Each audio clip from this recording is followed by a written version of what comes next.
Efesios 4, 1 a 16. Y vamos a pensar en el ministerio expresado en servicio. Este pasaje es muy interesante y tenemos en estos versículos la naturaleza de la iglesia y la relación de la iglesia con Dios, entre sí y también entre la comunidad. También tiene mayormente un énfasis en el ministerio.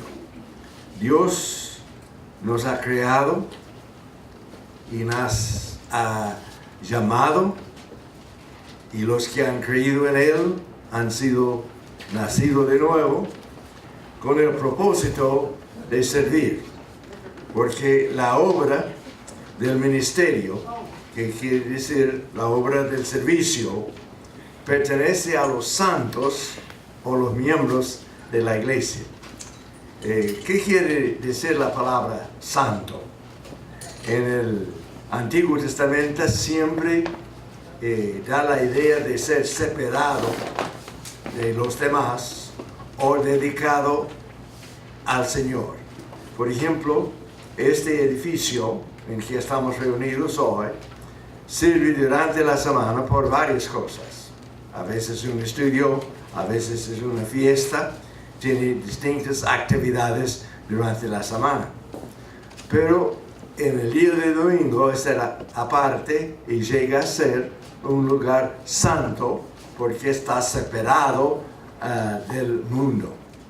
En la obra que nosotros hemos participado, en obras nuevas, tuvimos a veces que utilizar el mismo edificio por distintos propósitos.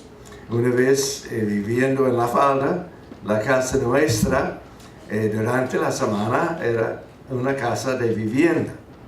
Pero en actividades dentro de la semana, como los miércoles allá, tuvimos un estudio bíblico, los jóvenes tenían actividades el sábado, estamos haciendo una construcción del templo, entonces servía también para un lugar depósito para materiales.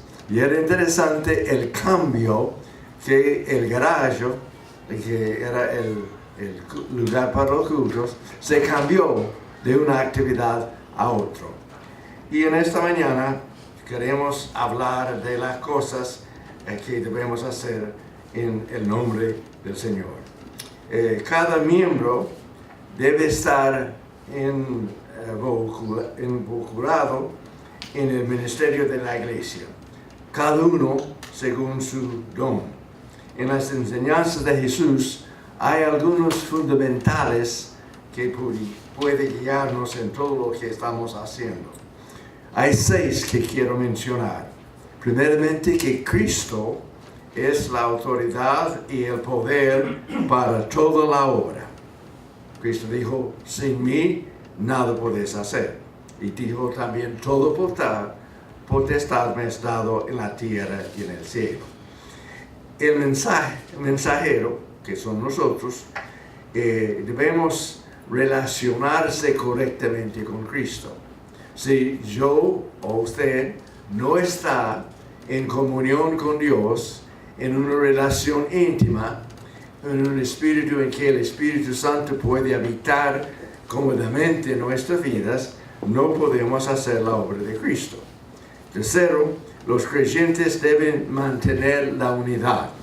Ustedes recuerdan en la lectura que dice acá que yo pues en el Señor os ruego que andéis como es digno de vocación con sus fuertes llamados, con toda humildad, mansedumbre, soportándonos con paciencia los unos a los otros, solícitos en guardar la unión del Espíritu, que quiere decir que tenía unión, en el vínculo de la paz.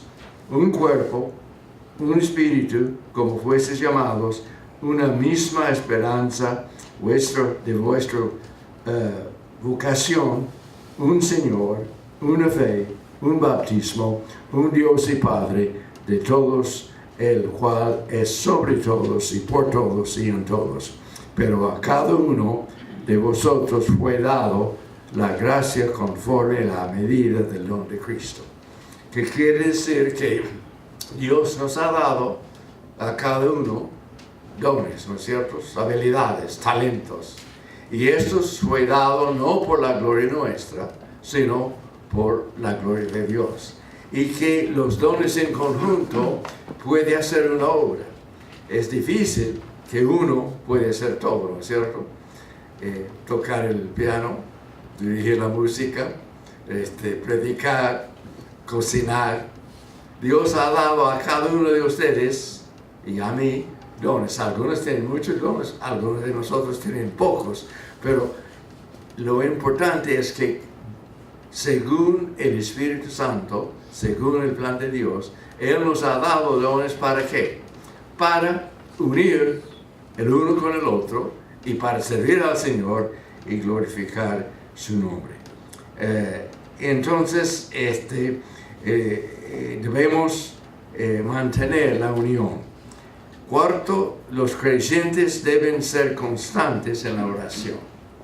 Una de las cosas impresionantes en el Nuevo Testamento es tantas veces los discípulos pidieron a Jesús enseñarles a orar.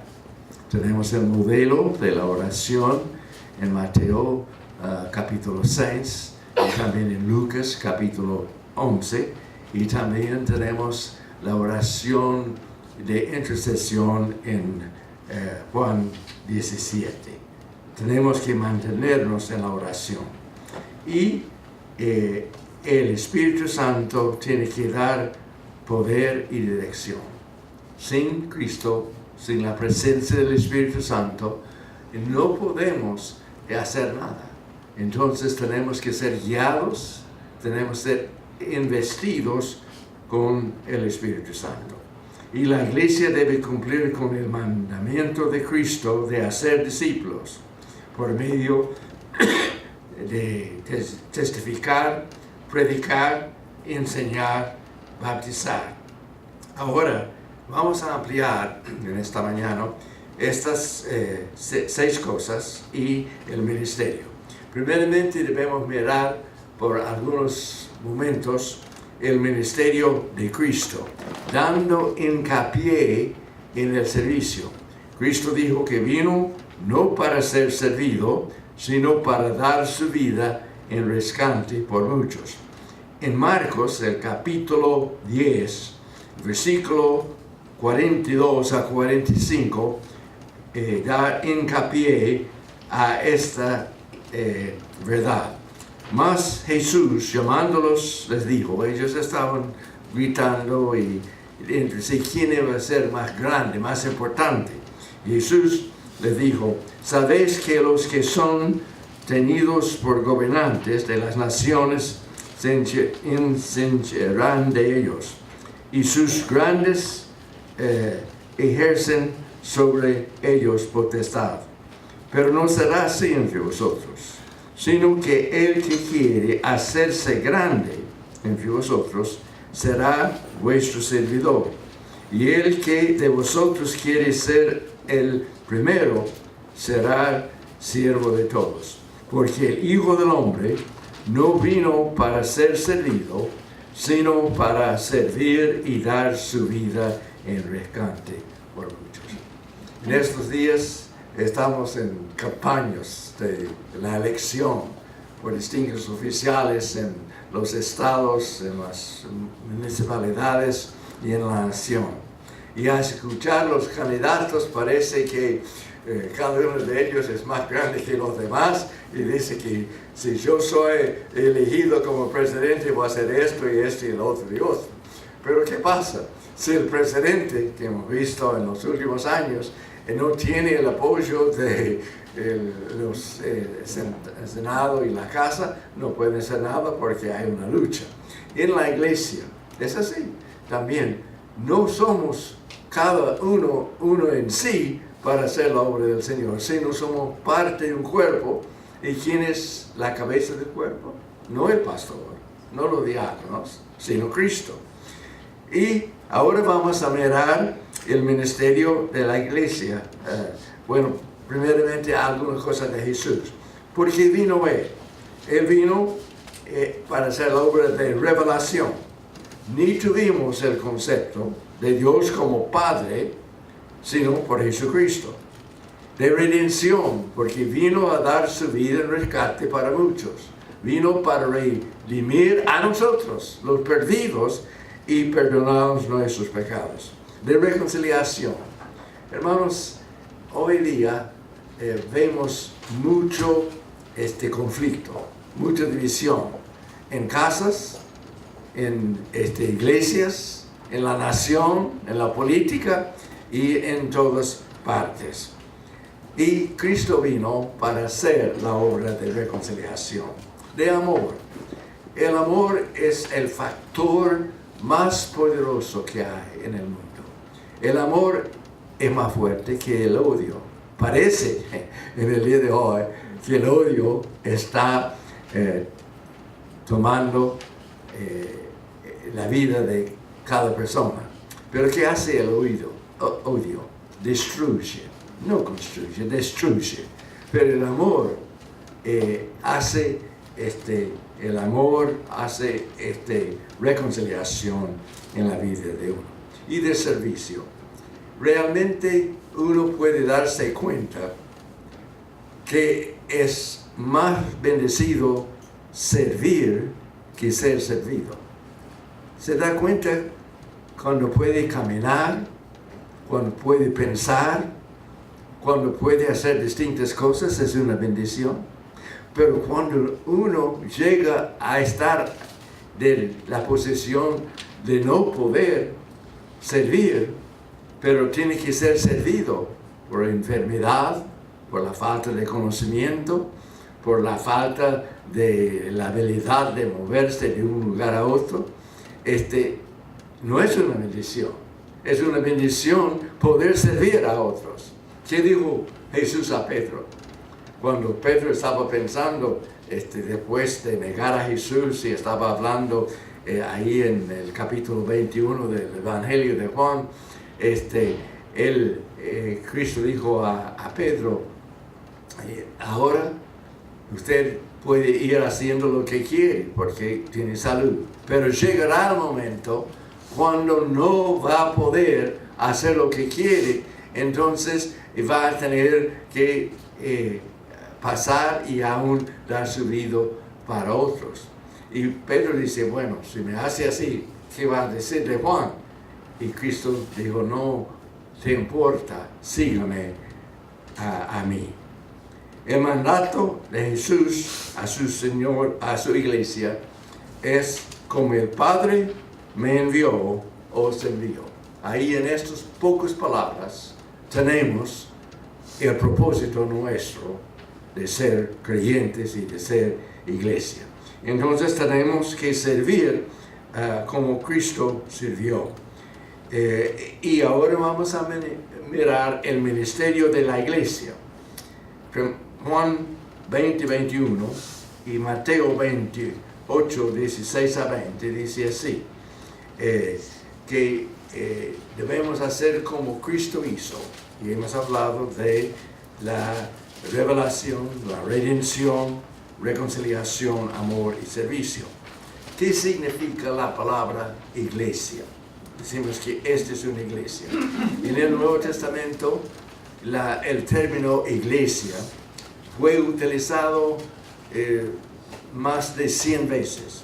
Y de la mayor parte de estas veces fue para la descripción de una iglesia local.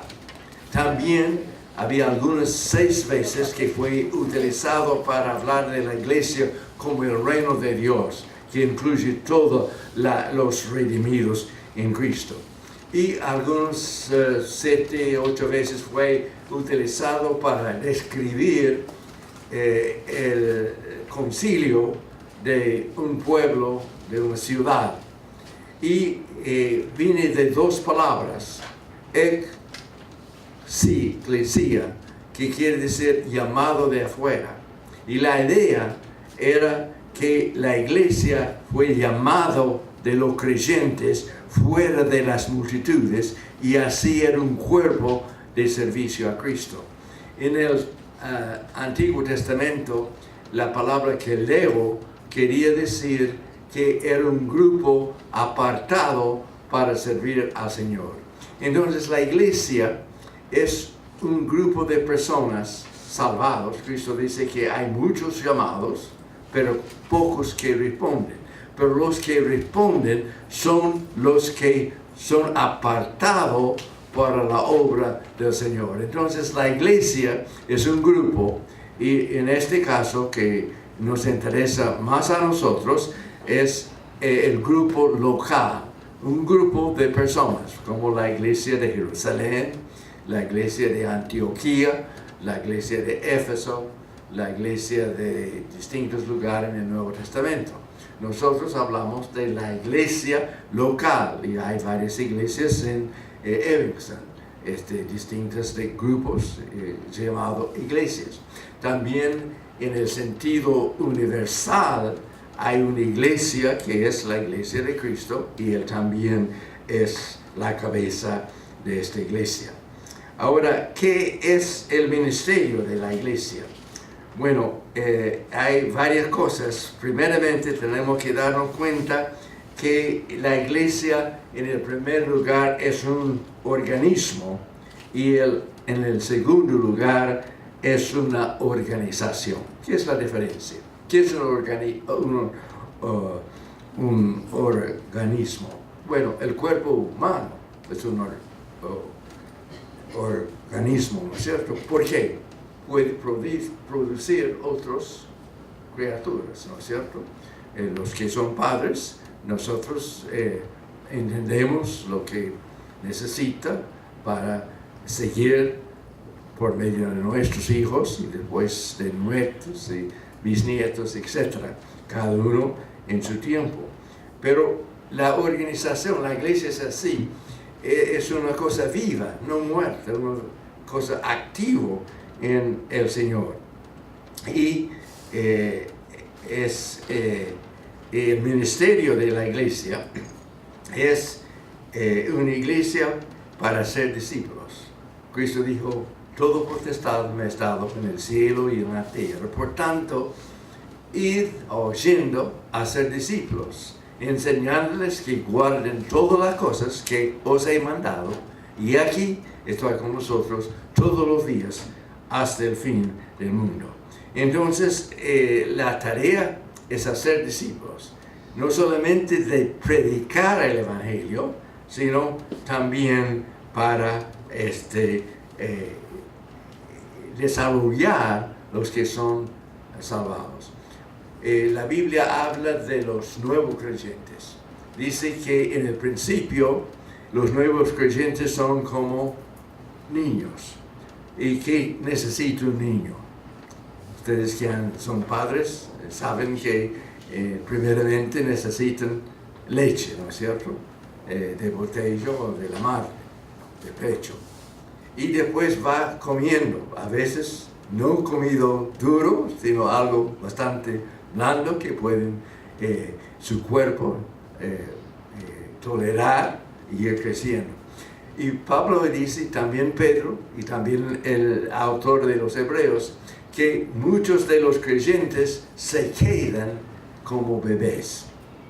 Y dicen que ya deben estar en una posición de comer cualquier comida, pero necesitan todavía tener la mamadera. Yo dije a algunas de las iglesias, algunos piensan que el pastor debe ir de casa y casa dando la mamadera a los miembros de la iglesia, cuando realmente deben ir desarrollándose. Y nosotros estamos gozando cuando tenemos un bebé. Los Martínez han traído varias veces el bebé nuevo, nieta, ¿no es cierto?, a la iglesia. Y es un placer verles y verlos crecer. Pero por algunas razones, a veces un niño deja de crecer. El cuerpo crece, pero la mente queda.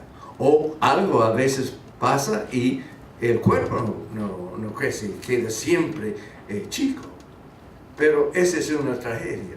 En la obra del Señor es una tragedia que los creyentes siempre son bebés. Ni aún llegan a ser adolescentes o jóvenes o adultos jóvenes, pero siempre somos bebés. ¿Y qué quiere un bebé? O a un chico están jugando que dice, este es mío, no quiero compartirlo, ¿no es cierto? Pero a veces, como tenemos en la enseñanza del buen samaritano, el hombre, el ladrón, le alcanzó al hombre, le robó y le dejó como muerte, diciendo lo que es suyo, es mío y voy a tomarlo. Y después pasó un sacerdote y le dio, y dice, bueno, voy. Y dijo lo que es mío y no voy a compartirlo. Pero finalmente pasó el buen samaritano y dijo, bueno, lo que es mío también es tuyo y voy a compartirlo. Este es el espíritu del cristiano. Lo que tengo de mente y de dinero y de buenas cosas, más que todo, el Evangelio, yo tengo, pero voy a compartir lo que tengo con ustedes. La función de la iglesia es ganar, desarrollar, servir a los demás. Y las funciones de la iglesia son proclamación, predicando, adoración, cantando, mirando a Dios y dándole gloria. Educación. Es ahora con los computadores es una cosa grande. Yo no sé todavía bien manejar porque es una cosa que es nuevo para mí, pero hay tantas cosas que uno puede tocar una cosa y hay conocimiento de todo. Puede ver dónde está una farmacia en Alaska o en Argentina o en otro lugar, o quién hizo esto, aquello, el otro en la historia. Está ahí todo. Y hasta que tengo una cinta en casa que tiene 24 libros religiosas en un solo cosa así nomás, que puede poner más o menos redondo así, y tiene como 24 libros. Y yo puedo tocar el botón y viene y hay un bosquejo de este libro, y hay un pensamiento de eso, hay historia de esto, y todo eso está a nuestro alcance. Pero este conocimiento no vale, se queda ahí en este aparato pequeño, ¿no es cierto? Y todo lo que el Señor nos ha dado a nosotros no tiene sentido si no compartimos lo que tenemos con otros. Entonces, educación es muy, muy importante. Y también compañerismo. Es lindo estar juntos, ¿no es cierto? Uno puede mirar el capítulo 2 de Hechos y dice que ahí en el comienzo, después del día de Pentecostés, cuando fueron convertidos 5,000 personas en el mismo día, porque ellos habían sido preparados por la enseñanza del Antiguo Testamento, habían preparado 3 años en la enseñanza de Jesús, y vino el Espíritu Santo y ellos podrían entender el mensaje y apropiarlo por su propia vida. Y dice que ellos estaban todos los días alabando a Dios en el templo, en la calle y en las casas. Y tenían todas las cosas en común. Es lindo, ¿no es cierto? En el culto, después del culto, tenemos comida. Y estamos comiendo juntos, estamos repartiendo entre nosotros. Y es lindo compartir lo que tenemos y también tener comunión el uno con el otro. Y también otra cosa de la iglesia es el servicio.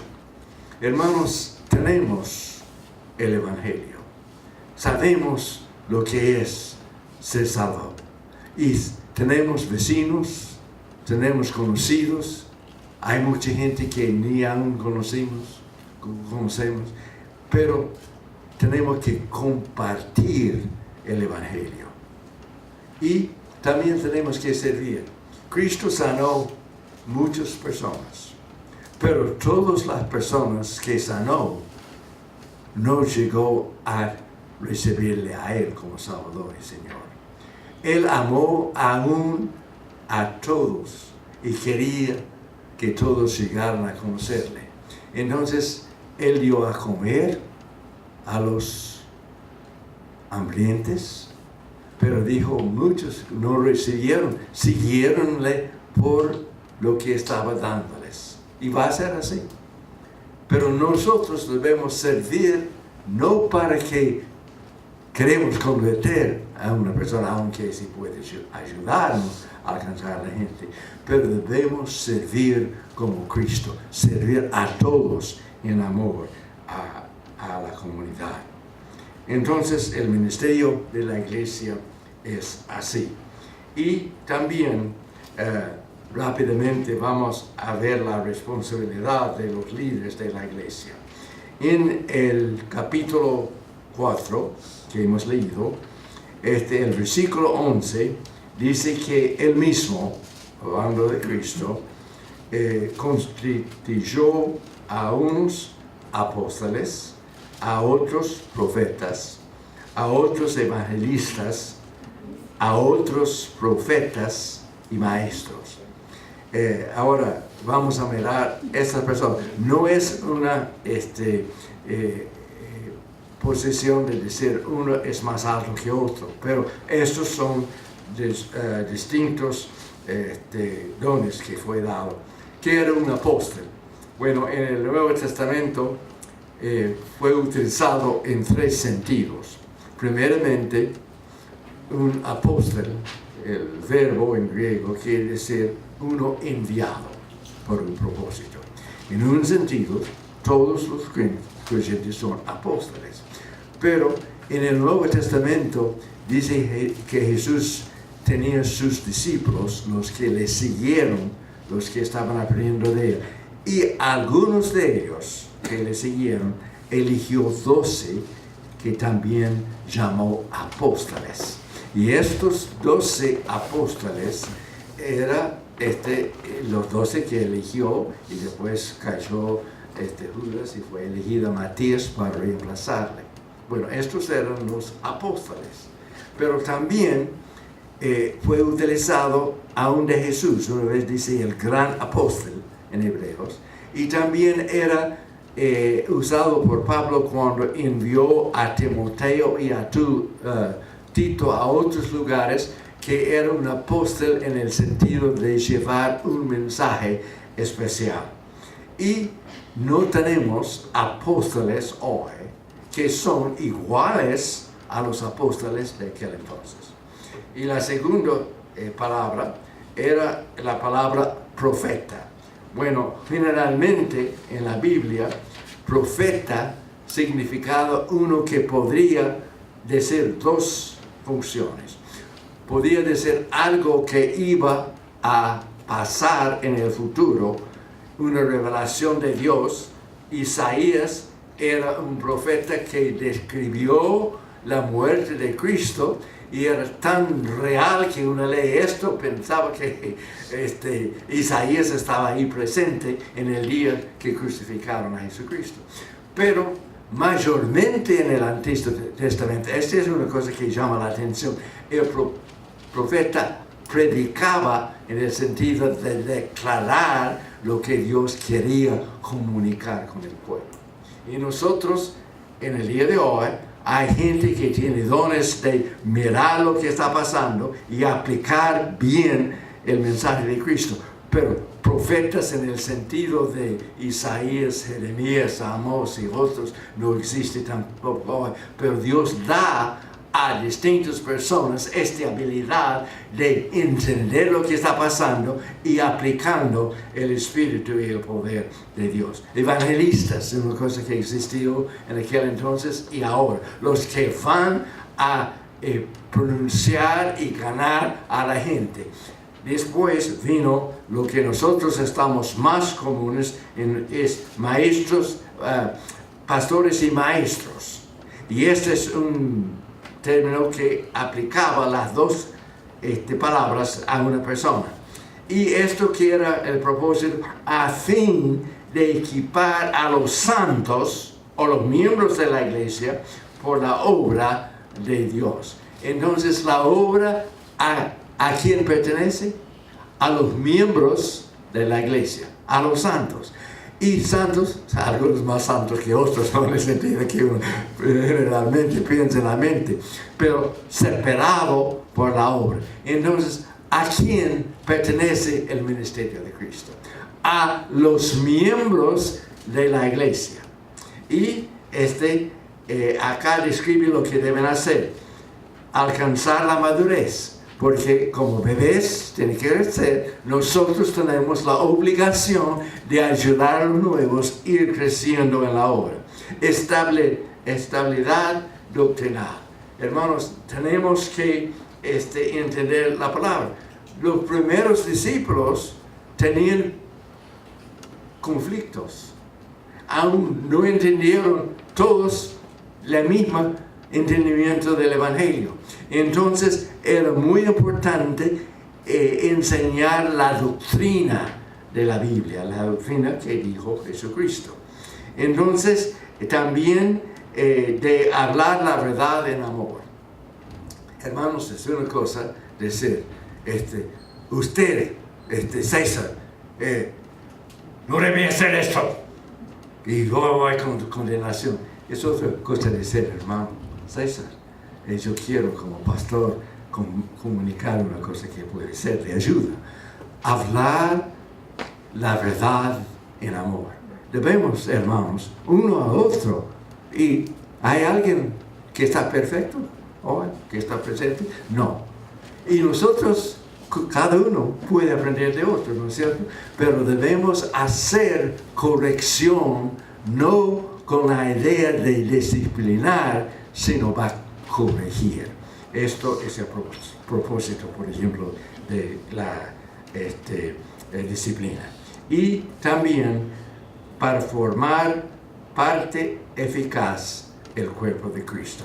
Y en 1 Corintios capítulo 12, realmente 3 capítulos, 12, 13 y 14, habla de los dones espirituales.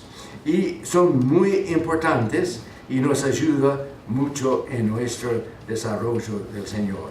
Y en capítulo 12, el versículo 4 dice: ahora hay divisiones de dones, pero el Espíritu es el mismo, el Espíritu Santo. Y segundo, hay divisiones de ministerios, pero el Señor Jesucristo es el mismo. Y hay divisiones de operaciones, pero Dios que hace todas las cosas en todos es el mismo. Y hay dones distintos, pero diversidad, pero unidad. Hay ministerios distintos, pero en la diversidad, unidad. Y hay prioridades de operación que fue dado por el Padre. En otras palabras, el cuerpo, que es el cuerpo de Cristo, la iglesia, es el instrumento de Cristo para ganar a la gente y ayudarles a entrar en el reino de Dios, que el Dios dice, Cristo, cuando estaba predicando, dice que el tiempo ha llegado, el reino de Dios está cerca, arrepentíos y creer el Evangelio.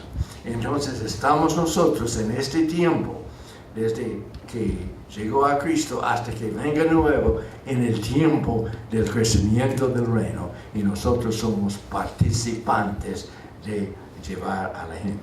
En los versículos 17 a 32 o 31 de Efesios 4, nosotros vemos cómo vivir una vida nueva en Cristo. Pablo dice que debemos dejar el hombre viejo y vestirnos del hombre nuevo. debemos morirnos al hombre viejo y vivir al nuevo creado en Cristo Jesús. Entonces quiero dejar este pensamiento en esta mañana. Somos privilegiados porque Dios nos ha salvado.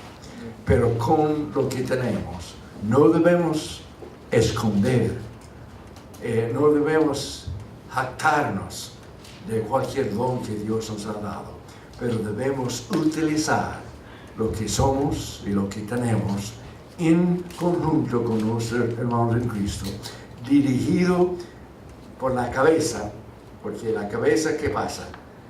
Yo tengo que decir este dedo moverse y mueve, dice que tiene que marchar así. A veces yo encuentro ahora que mi cuerpo está gastándose, que mi cabeza dice a veces a mis pies que deben andar así, pero están un poco lerdos de responder. Pero Cristo es la cabeza y debemos escucharle, hacerlo. Y Él está presente en nuestra vida y nos promete por medio del Espíritu Santo estar con nosotros todos los días de nuestra vida.